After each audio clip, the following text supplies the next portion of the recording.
This is the Brisbane Lions Fancast with Dom Fay and Michael Whiting. It's a bit hard to dissect the game from Sunday afternoon, Mike. Part of me feels very optimistic about what we ended up seeing, particularly in the second half. But the other part looks and sees quite a heavy loss on the scoreboard as well. Did it play out as you expected? Yeah, I think we almost picked it, didn't we, last week? yeah. Without listening back to what we said. But I mean, it was better than when they played in round 14, so that was an improvement. But the first quarter was hard to watch. It was hurting my eyes. It was probably hurting everyone. But the good thing was, and you're always trying to take positives out of these sort of results, is that they didn't throw the towel into strong phrase, but that appeared to be what happened 2 weeks previously against Adelaide. That didn't happen this time. They fought it out for 4 quarters and still lost by 9 or 10 goals, but a little bit more positive, I think, and you could see some improvement. Well, you could see from the opening bounce, I think, that we were trying to take the game on with our handballs and stuff, but it was just that little bit more pressure that made it very challenging to do so. And, it just led to, after a few minutes, you started to see that, it wasn't so much the pressure that was even being put on, it was implied pressure. It was as soon as a player got the ball, they expected that they would be immediately tackled, made a rushed, just disposal that often wouldn't go where it was meant to go. And the ball got turned over. In fact, there's quite a few players you'd consider really classy ball users and decision makers who were quite scared, I think, by Freo into rushing their disposals. People like, I think Lewis Taylor had a few moments where, he showed his usual dash and agility and then made a bad decision with the handball or the kick because he was under pressure. And that was the theme of the first half for me, and there's not a lot of positivity to take out of those first 2 quarters. No, Justin Lepich pretty much said as much after the match. He said that admitted that psychologically Fremantle probably got into Brisbane's head for that exact reason. You're expecting guys to be swarming around you as soon as you get the ball, and there was a lot of panicked handballs, and I think at least for the first quarter, maybe even the first quarter and a half, the handball to kick ratio was 2-1, which you just don't see very often. Brisbane was just handballing all the time, and it was these, which sometimes is good to get yourself out of trouble, but this was an overuse issue, and we saw a number of those poor decisions lead directly to Fremantle goals. And I guess that in some ways you've just got to go through that, don't you? Like, it's painful to watch sometimes, but for a lot of these guys, like a Louis Taylor or almost 3/4 of the guys that played on the weekend, they haven't been through pressure like that on too many occasions so far. So it's one of those necessary evils you sort of have to go through to understand what it's like to be facing top 4 pressure and probably top 2 pressure as far as the defensive side of the game goes. Yeah, I think there's also a point to be made that Freo were absolutely on Sunday. There may have been a few players short, but they were on from the opening bounce. And I think the word that I'd use to describe that, because I haven't seen a lot of Freo play this year, but the word I used to describe the performance on Sunday was it was almost clinical. There were very, very few missed kicks, missed marks. It was amazing the consistency with which their kicks would pay off, or a player would, a ball you'd think that's going over his head, but they take the mark. And, that's those small things, like also when we take a mark, harassing to the point of just before giving away a 50-metre penalty and then pulling back. Yep. It's just these kind of things. It's what you've come to know and expect, I guess, from Ross Lyon. But I think one of the main points to take out of the game is that heading towards September, Freo looks switched on. Yeah, they are. There was a few question marks over from a few weeks ago saying they'd had a soft run and whatnot, but they turned it around against Geelong. They lost with a potential to win after the siren, but Dave Mundy missed the kick after the siren. Then they come out and they've beaten Hawthorn, and they've come over here. And like you said, clinical is a pretty good word for what they did to the Brisbane Lions on Sunday. So it's a tough lesson to learn, but I guess that's the intensity and the standard you have to lift to. Yeah, absolutely. And the season is not quite over yet. It may be at the Gabba, but there's still one more game before the season wraps up for the Lions. It's Geelong, similar to round 23 last year, down at Simmons Stadium on Saturday night. I believe it's the Channel 7 game, so I think it's the one that the whole nation's going to get on Saturday night. With a few players potentially being rested by Geelong heading into the finals, maybe you never know what a coach is going to do. Steve Johnson has some question marks over his head. There is a chance here to finish the season really strong, and we've shown that we can play well against Geelong, but you'd think probably they're going to be fine-tuning now for the finals.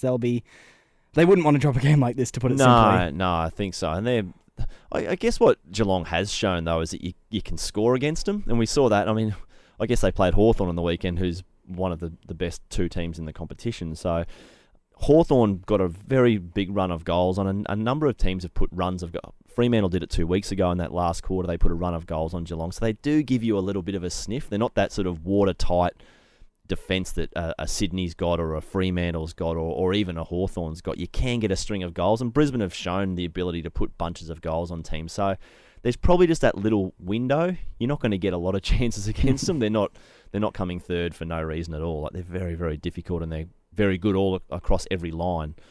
But there's a sniff there, I think, that Brisbane... I think there'll be a stage where Brisbane does have momentum for a part of that game. I mean, and you just hope it's in the first or second quarter when the game's still up for grabs. So, great challenge though, isn't it? Like to come up against Fremantle and Geelong in the last 2 weeks, you've gone from the best defensive team to one of the best offensive teams in the space of 2 weeks. So, really great examination late in the season to see what sort of progress the young team has made. Gut feel, Mike. Will Leuenberger play? Gut feel, no. Okay, interesting. That was interesting. You just put me on the spot like that because I hadn't thought about it too much, to be honest. But I think feel it's... no, but I certainly wouldn't be shocked. Yeah, because he can't. Obviously, we know the twos aren't playing this weekend. He's fit. He's had a few games under his belt. It wouldn't totally shock me if he played. No, but my gut feels no, but wouldn't shock me. I guess the advantage is that it could give Leopard the chance to see how Martin. Yeah, you threw me a bit there, actually. Yeah. Sorry, that's the amount of prep that gets put into some of these questions on the spot there. But I think it could be handy. He did have a great performance against UWS in the reserve. So I think he's a bit of a chance. Whether or not he makes it or not, there's a few other points of interest in this match, particularly I think in the shape of Lewis Taylor, because he would have to be, if not leading, very close to neck and neck with Bontempelli, probably for the Rising Star. Yeah, we did a little thing on our website that's going to come out on Wednesday, the same day our podcast will be released, the Fancast will be released, and each of the journalists on the AFL.com team had to give a 5, 4, 3, 2, 1 for the Rising Star, and it is a blanket field, but I might be a bit biased, but I gave Louis my 5 votes and Marcus Bontempelli 4 and went down from there. But it is a very, very tight count, this one. So you're right. I mean, a great performance to finish with might just... It lingers in the judges' minds, doesn't it? A great round 23 performance. Did any other lines make your top 5? No, they didn't. Really? You didn't even have James Ash cracking the top 5. Didn't it? It's very, very difficult, though. I think Louis Taylor and Bontempelli are just a bit above the rest, but after that I found it very, very difficult to split Luke McDonald, Luke Dunstan, Cade Kolajasny and James Aish. I mean, those 4 were a blanket for me. Just for me, Aish, he finished 6th overall for me, but they're very, very difficult. They've all had very similar number of games. I think they've all had a similar amount of impact on their teams. And there's a few others too. I mean, there's Merritt at Essendon, there's Langdon at Collingwood. There's a few others in the mix, but I do agree. I do think it feels a bit like Taylor and Bontempelli just out ahead, and probably there's almost an even amount of support for both of them at the moment in terms of the wider media, so it could go either way. I mean, again, I am obviously quite biased as well. I think the bulk of the season that Taylor has played as opposed to Bontempelli might just push him ahead.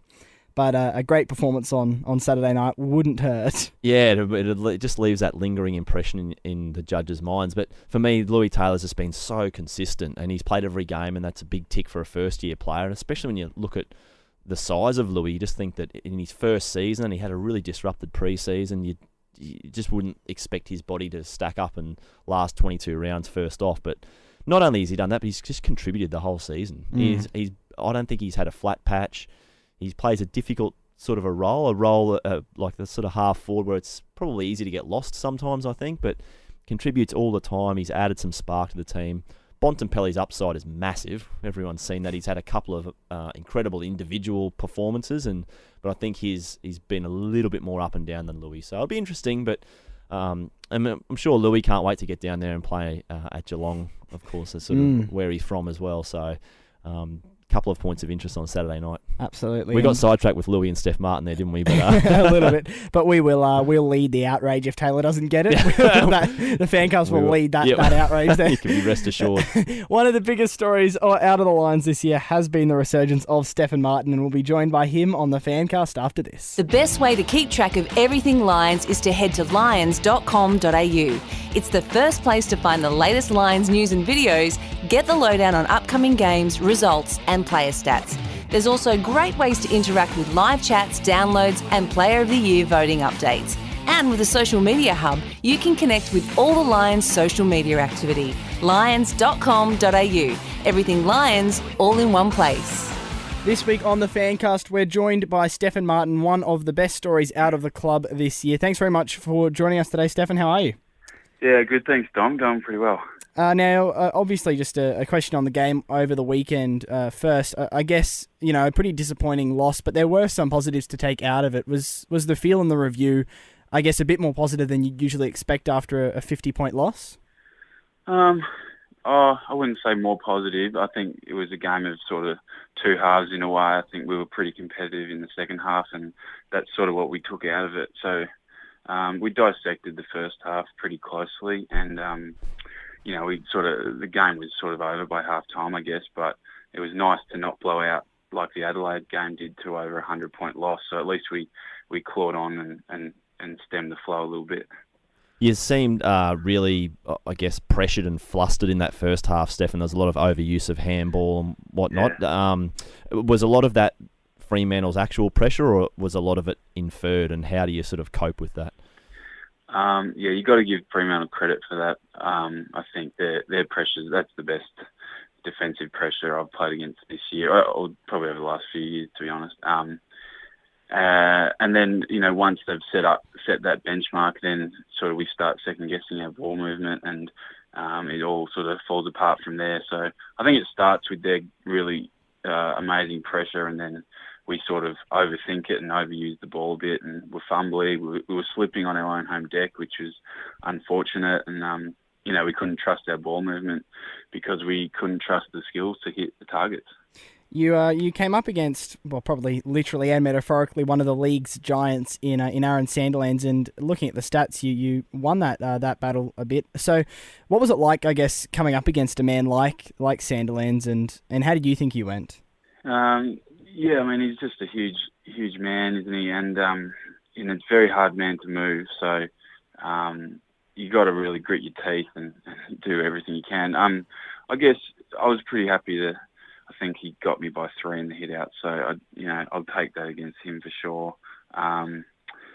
But yeah, I probably played better games than that. But it wasn't too bad from that point of view. But he can be so effective with his hit out, so I had to be careful to not let him hit it, to their players on the fly. Stefan, in the first quarter particularly, you were sort of battling very well against Sandilands and sort of halving that duel, as we've just mentioned there, but I think they had the first 9 or 10 clearances. But as the game wore on, you got back into that battle as well. How did you manage to sort of square the ledger there, and what did you speak about at quarter time to try and nullify that advantage? Yeah, so I think that's a bit of a combination of a few things. We were getting smashed in the contested ball. As I said, we were losing our feet. They were proving to be harder bodies and winning. I felt like they were smashing us in contested footy, so I didn't actually see the stats on that, but I'm pretty sure it would back that up. And then added to that, we weren't being proactive, so our whole midfield unit, including myself, I had to work out how to get centre bounce tap outs a bit better, and I sort of got better at that as the game went on. And our midfield unit sort of was second to the ball in the first quarter and sort of started being a bit more proactive after that.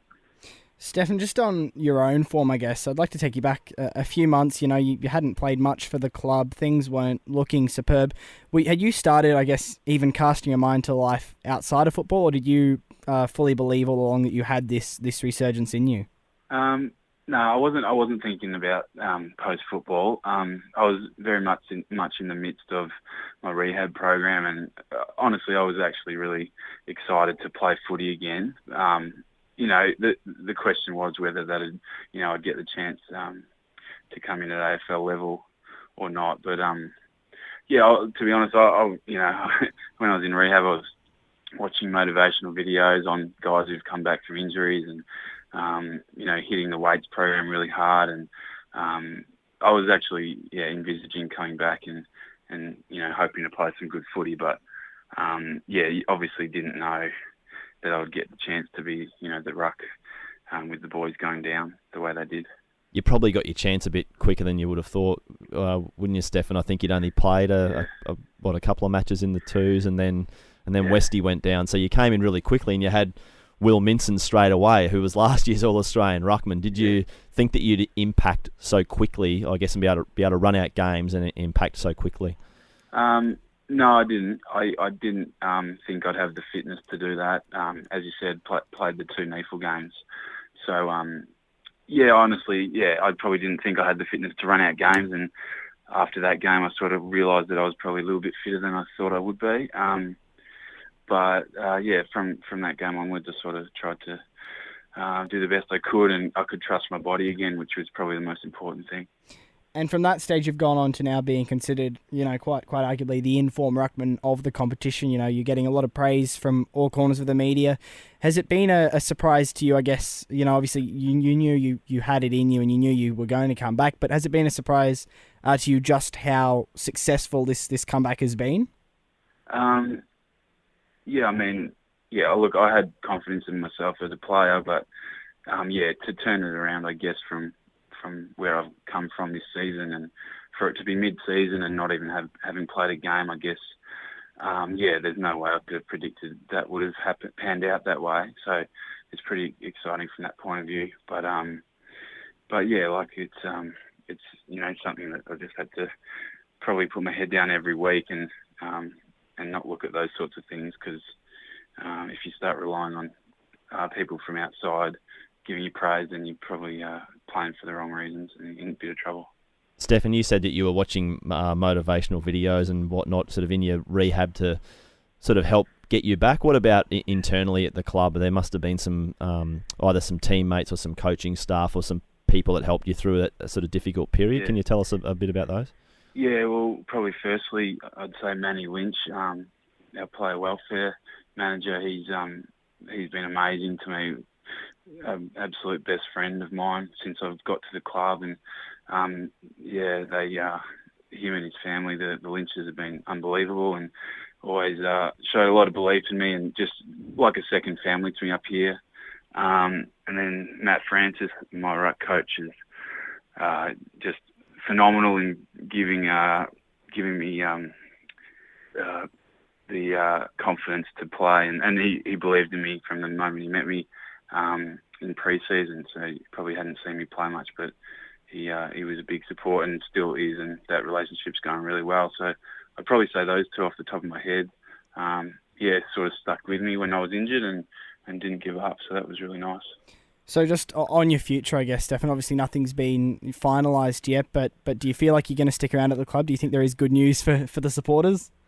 Yeah, mate. I do think I will, and it's a really exciting place to be. And I'd absolutely love to be playing with the Lions for the next few years. That would be really dream come true. It'd be unreal to be around this exciting playing group and club.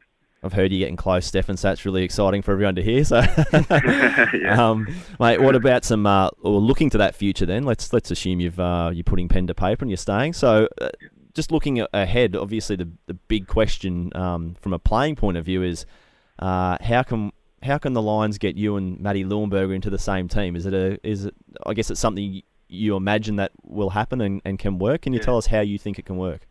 Yeah, I mean, I guess there's a few options.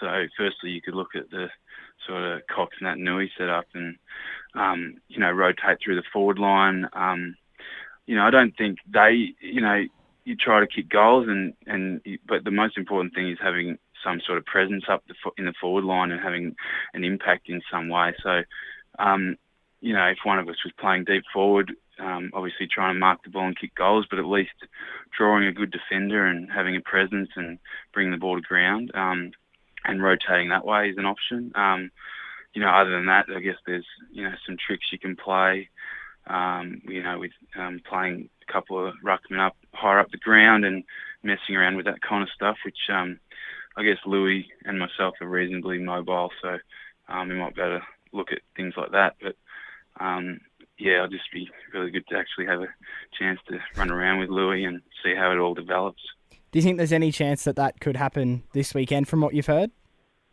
I think they're having match committee today, so Louis was in the squad, the extended squad, and I've got no idea what they've talked about in match committee, but I guess we'll probably find out pretty soon. So I guess you mentioned that you're both mobile ruckmen, and we often hear ruckmen say that they love the responsibility of being the number one, and we've seen you thrive in that role. You're not sort of concerned that you'll have to give up a bit of your role when Louis comes back, and I guess you'll have to do the same? Look, all cliches aside, I think honestly if it's whatever's best for the team is going to probably bring me the most happiness anyway. So, I do enjoy being the number one ruck, and it's great to have that time in the middle and, to have that responsibility, like you say. But, there's not much fun in losing footy games. It brings a lot more happiness to win games, and if that means sharing the duties with someone else, then that's an easy decision. So, it's just a matter of, I'm confident we can make it work, and it's just a matter of tinkering with all that and making it happen. As Mike did mention, your best footy really has been both at the Demons and up here when you have had that number one ruck role. So do you see, I guess, this position and trying to make this work with Louis, do you see that as I guess, your next big challenge? Yeah, I'm actually honestly pretty excited about the challenge of it. I guess to a degree, I'm pretty confident that as the number one ruck, I can play a good role there. And so it's a good challenge to, add that string to the bow. And I think I said to Michael a month or so ago, I feel like I'm a better football player now than I have been previously, and a lot more confidence for sure. So, and Louis the same. We were discussing it a few weeks ago, the thought of playing together, and we're both really keen to, be effective forwards as well as ruckmen. So, the challenge is actually really exciting, and I'm actually looking at it as a positive rather than a step backwards. And there's obviously one more game to go this season, Stefan. But looking forward, I guess next year also you have the return of Daniel Rich, who you would have barely have got a chance to play with in your couple of years at Brisbane, and Jack Redden, who you might have got 2 or 3 games with this season. So that must be exciting, and again another challenge. You've got different midfielders to work with as well. Yeah, I mean, it's probably going to turn out to be hard to fit everyone in there. I think I was talking to Dan Rich the other day, actually, and Pierce Hanley separately, and we're really excited about the midfield unit we might be able to get together there. I think we cover off most sort of aspects that you need. We're going to have great ball users and users by foot in there, especially with Richie coming back, and then, tackle pressure with Reddo and the inside play, and you got Rocky and line breakers with Pierce, and get Louis back, obviously. And I'm probably missing a few there, but it's a really exciting unit, and it could be really, really potent, I think, if we can get everyone injury-free, touch wood, next year. And I guess this is the last game, as Mike mentioned, against Geelong on Saturday night. How important is it, I guess, for morale heading into the off-season to, I guess obviously a win would be great, but to put in a really good showing?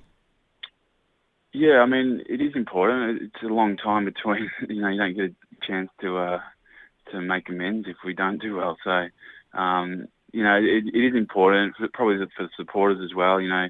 We have a good win against Collingwood, and then we come out and have a poor performance against Freo. So, it'd be really great to finish off on a positive note for us, for the supporters, for the club, and then, attack pre-season knowing that we've been able to take it up to, obviously one of the best teams in Geelong, and having a view to the future of just improving from there. Yeah, so it's very important. And just quickly before we let you go, your good mate who you did come up from the Demons with, Brent Maloney, did call it a day on his career pretty recently. Can you just give us, I guess, some stories about Brent or your feelings towards him leaving the club? Brent's one of the most loyal blokes you'll meet. he was always a really good friend of mine at the D's. He had my back on a few occasions, and I'll never forget what he did in that regard. And even coming up here, he was talking to the Brisbane recruiters and sort of talking about me, and told them that I had a bit to offer. So I got to thank him for getting me up here as well. He was obviously as hard as nails and a great leader and a great clubman.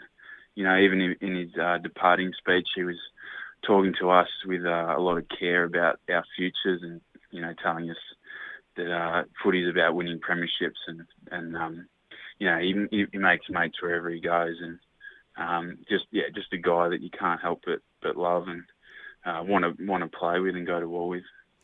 Well, I'm sure he'll be missed at the club. Hopefully he can potentially stick around maybe in some capacity.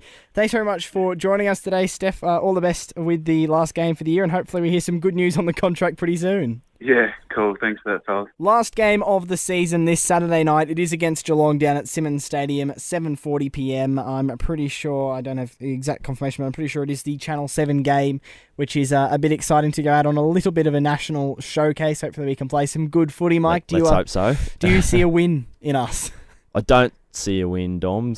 I'm sure the fans will be shocked at the fact that I'm not going to pick the Brisbane Lions, but tell you what, I didn't think they'd come within a bull's roar last year either, and we're a couple of metres away from pulling off a remarkable upset, but I don't think Geelong's just got too much to play for. If they lose on Saturday night, they could potentially finish fourth and be travelling to Sydney the first week of the finals. I mean, you don't really want to have to travel to play Sydney. So I think there's a bit too much to play for Geelong. But I expect Brisbane to be very, very competitive. And I think, like I said earlier in the show, I think they'll have momentum at some stage. It's just a matter of whether they can capitalise on that. Just quickly, mate, how good was Stefan Martin? Yeah, he was great interview. One of the best we've had, I think. He was a great chat. I know I've gone off topic there, but I just want to say what a great job Stefan's such an intelligent bloke, and be great when he finally puts pen to paper and inks a deal with the club. Great on the field, great off the field. Yeah. Actually, you did right last week. I saw that he's very close to that new deal. Yeah, he's close. So. Sounds like he was. I mean, those weren't the noises of someone considering leaving the club. So just positive all the way around. It makes me laugh sometimes hearing noise come out of Melbourne about not just that Melbourne clubs are interested. Like, why wouldn't they be? He's going so well, but the fact that he might be looking elsewhere, I think.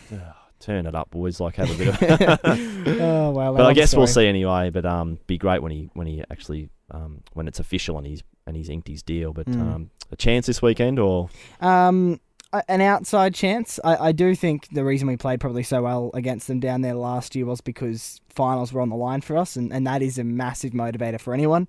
They won't quite be there this weekend, and I feel like, as you said, it is so important that they win that they probably will just get over the line. I like they could win more comfortably than that, but my guess is that it will probably be maybe a 4-5 goal win. I honestly don't think it'll be much worse than that.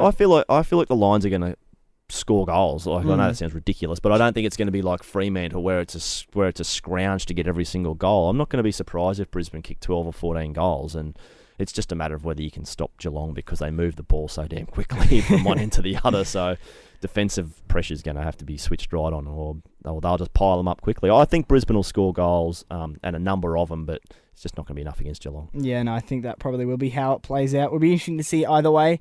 Next week we'll come back to review that one, and also a bit of the season in general, because this is just about it now for season 2014. Just about it. Eve of the club champs next weekend, so we'll have our predictions out. I don't think there'll be any massive surprises in who we tip to win the major gong, but there'll be a few other awards there that we might have a crack at as well. Absolutely, and also look forward to a few off-season shows that we're looking at doing throughout the trade period, drafting, things like that hopefully we can get on board. So sounds good. A little less busy than last year, hopefully. Hopefully. I think everyone can be on board with that sentiment there. Until then, though, this is the Brisbane Lions Fancast. Bye.